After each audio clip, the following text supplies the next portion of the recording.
Welcome to One Word a Day. I'm Sophia, pilot into the universe of Chinese. Let's continue exploring contemporary Chinese, which I categorize them as net speak, where new expressions normally emerge.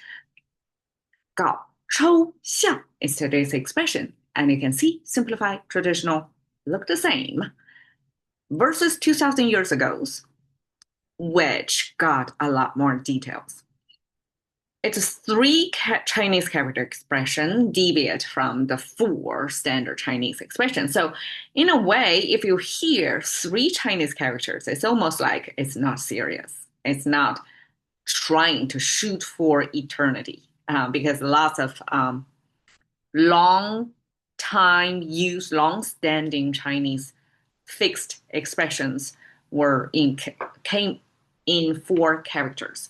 So if it is three, that means people just make light of it. It may or may not stick with the language. Okay, 搞抽象搞. Well, this is such a universal action word.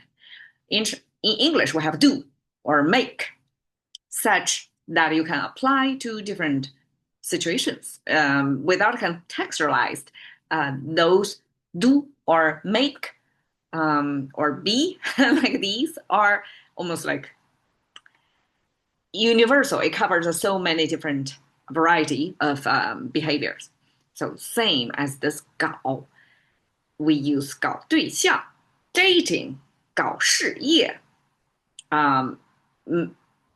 develop your career. So develop relationship, develop your career. Be entrepreneurs.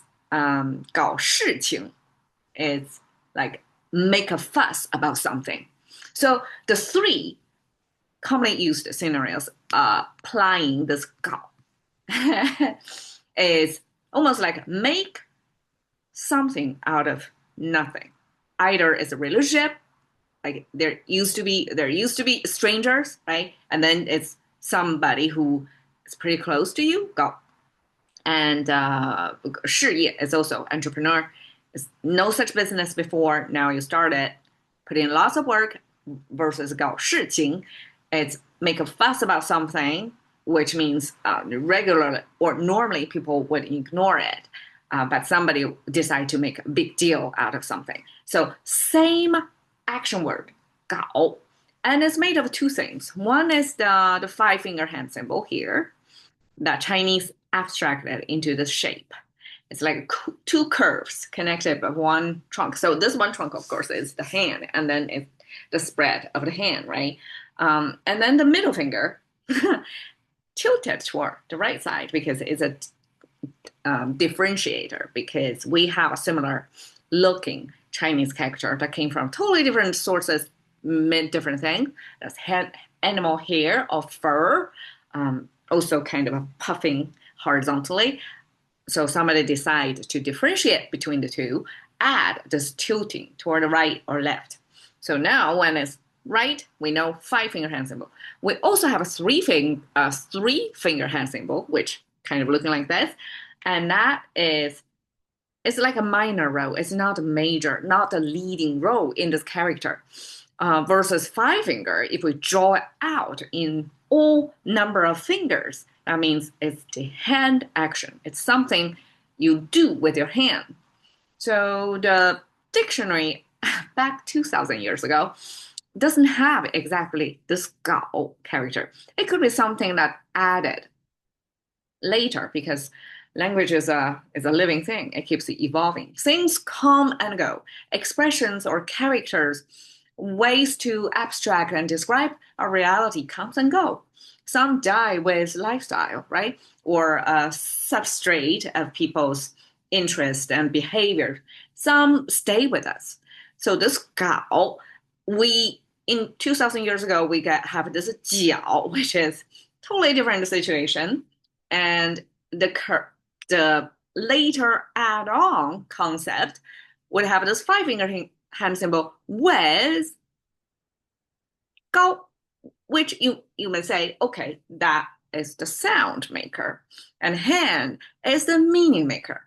Hand, meaning plus sound together, something come out of that denote both the sound and the meaning. But I would argue there are all kinds of actions taken by the hand. You can slap, hit, punch, touch gently, all kinds of hand movement that we can do.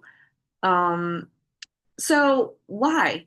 Hand plus high means make.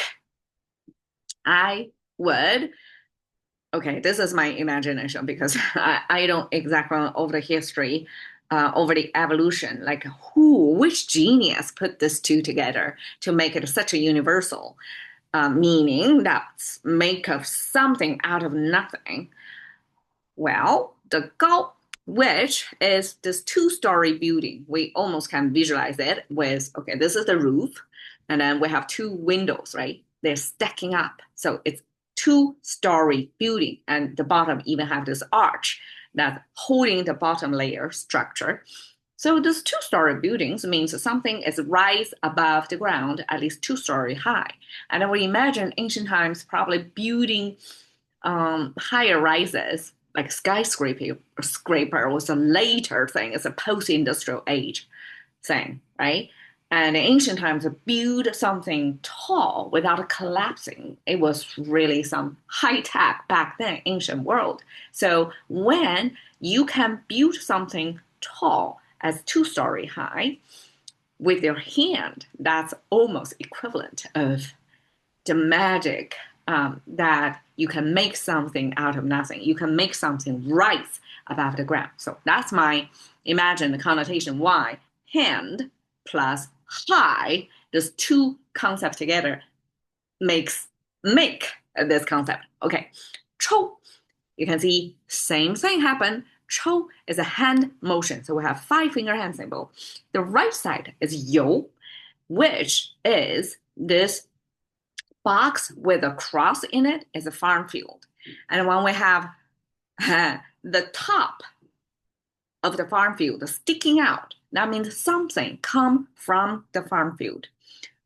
Just like today, organic farming or whatever farming, if you care so much about your intake of food, you probably would like to track down exactly where that organic food come from which farm field. And that's the concept here is whatever produce you would enjoy, you want to be able to trace down, track back of like whose farm field produce this tasty thing. So that farm field produce something, come from the farm field, become the concept of from or source or origin. So when you have a hand symbol plus that, that means you extract something from its original habitat, which is the farm field. So you're taking something out of its living quarters. In terms of humans, it's like we harvest some crop from its farm field. It comes from there. They used to live in there, those plants, and then we extract them out of it. So that's the combination, make it into extract from the farming activity. And appearance actually was a physical depiction of visual depiction of the physical huge element, elephant. Huge animal that is elephant. We have the nose, the long nose.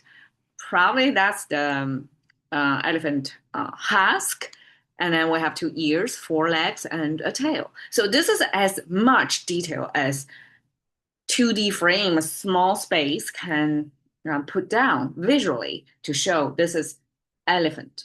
And also on the top, you would say, that's a human figure squatting over there. I noticed over time that Chinese don't want to preserve a variety of different icons. And if the two things look so much alike, like the human figure squatting down like this, it may look overlapping, converge with the elephant's nose, with a husk sticking out, something like that.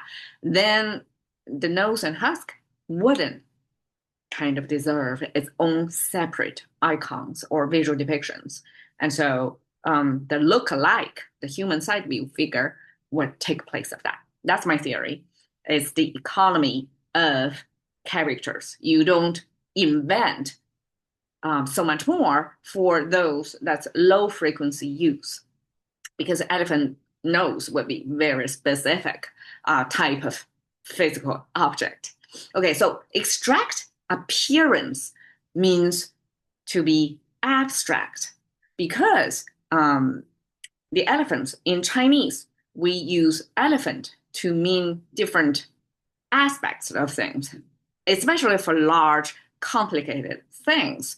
In contemporary Chinese, we have the elephant in the room. So it's the big, hovering, important thing that people don't address. So that's the elephant in our everyday language, symbolizing some complicated problem that causing everybody issue, but we're just hush about it.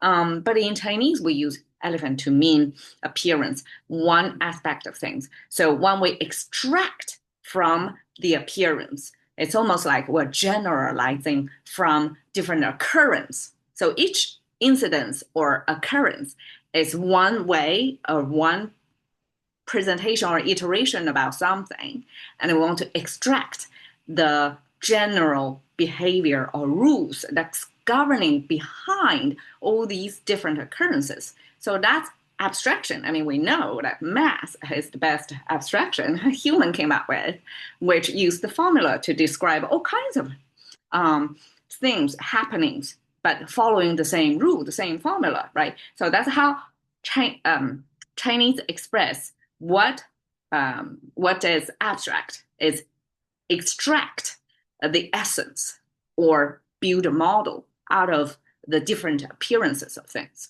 So 搞事情, 搞抽象. Okay, here, 搞抽象 would be to make out of nothing some abstraction. And you would say abstraction actually comes from something concrete, right? It's from everyday life. It's still reality based. You just make it abstract. But here, when we use 搞, that means you're making something out of thin air, and you make it abstract as if you're very deep. So 搞抽象, eventually in contemporary Chinese, as this I guess online novel title 杂锅卖铁搞抽象 is almost like a humor comic way to say I'm bullshitting right now, but in a straight face. And this altogether, I think for a long time, what would be a good translation for that? And I think probably be weird, because be weird could be not linguistic, but verbally storytelling, saying something that's so uncommon. It's reframing your reality so that you can see the absurdity. And comics, they do that all the time. And Chinese kind of pick up the vibe. They cannot say the reality as is for many occasions. So they have to be weird by making something out of the abstraction to entertain each other. And so I would view that 搞抽象 almost like Chinese way to touch reality without being concrete about it, and make it absurd, make fun out of it. And that's almost like I guess, verbal art or humor way to handle reality. So there we go. 搞抽象. Thank you for your time. See you another day.